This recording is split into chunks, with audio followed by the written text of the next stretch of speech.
Fala galera, sejam muito bem-vindos a mais um podcast da Terceira Era. E hoje vamos falar de duas teorias e um erro. Gostaria de deixar claro que o podcast de hoje tem apenas o intuito de entretenimento, então peço para que não levem o conteúdo muito a sério. Bom, vamos começar pelo título: Duas teorias, um erro. Quais são essas teorias? A primeira teoria já temos um episódio dedicado a ela, que é a pirâmide de Maslow, de Abraham Maslow. Já a outra citamos ela no mesmo episódio, a teoria de Erg, de Clayton Alderfer. Antes de vocês entenderem o erro, é preciso vocês conhecerem as teorias. Então vou resumir de uma maneira, entre aspas, porca, somente para vocês entenderem. Recomendo vocês irem escutar o podcast A Pirâmide de Maslow. Lá é explicado de uma forma fácil de entender. Bom, resumidamente, Maslow separou uma pirâmide em 5 partes, tendo a base as necessidades biológicas, acima da base a segurança, acima da segurança o social, acima do social o estima, e no topo da pirâmide a autorrealização. Todo ser humano prioriza as necessidades fisiológicas e só vai priorizar a próxima etapa da pirâmide quando a anterior estiver saciada. Agora, Clayton Alderfer, após estudar a pirâmide de Maslow, viu que ela era apenas assertiva em um padrão de pessoas ou um certo grupo de pessoas. Ou seja, não abrangia todo o ser humano. Então ele, em uma tentativa de ser mais assertivo, ele elaborou sua própria teoria, que é conhecida hoje como teoria de Erg. Ele diminuiu a pirâmide de Maslow, que era de 5 partes, para apenas 3. No caso, a base existência, em cima da existência o relacionamento e o topo o crescimento. Ou seja, ele dividiu em 3 partes essa pirâmide, abrangendo todos os seres humanos. Então vocês devem estar se perguntando aonde está o erro.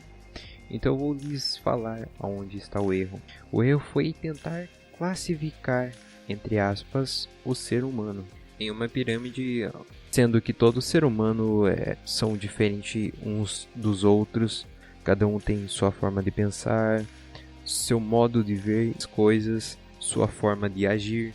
Com isso em mente, vemos muitos erros, já que pessoas podem ter prioridades na segurança ao invés da necessidade fisiológicas, ou então ter o social mais importante que sua própria segurança. Então aí a gente já encontra muitos erros na pirâmide de Maslow. Só que dentro da pirâmide de Clayton Alderfer, as necessidades fisiológicas estão no mesmo grupo da existência juntamente com a segurança. Ou seja, necessidades fisiológicas e a segurança estão no mesmo grupo da existência dentro da pirâmide de Clayton Alderfer. Ou seja, ali não tem um erro. Porém, se a gente pegar já a pessoa levar em consideração o social dela, priorizar mais o social do que o fisiológico, ou até mesmo da segurança, aí já encontramos o mesmo erro na pirâmide de Clayton Alderfer. Porém, a gente está aqui para saber qual é o erro que essas duas teorias têm em comum. Essas duas teorias não levaram em consideração o ser humano viciado, onde a autorrealização se torna a única necessidade em que esse ser humano vai procurar saciar. Todo ser humano tem seu vício, porém a maioria são vícios em café, Coca-Cola, jogos, em algum outro vício lícito, né? Que no caso são coisas que não são proibidas, por exemplo o álcool, como eu já citei outros vícios. Porém tem o controle, entre aspas, do vício e não deixa ele tomar conta da sua vida. Ou seja, você não vai procurar saciar apenas esse vício e vai esquecer das necessidades fisiológicas e social, entre outros. Bom, galera, este foi mais um podcast da Terceira Era. Muito obrigado por ter passado este tempo comigo. Lembrando, este conteúdo é apenas para entretenimento e também converse conosco através dos comentários. Isso é muito importante para nós sabermos se estamos na direção certa. Muito obrigado novamente e até o próximo podcast.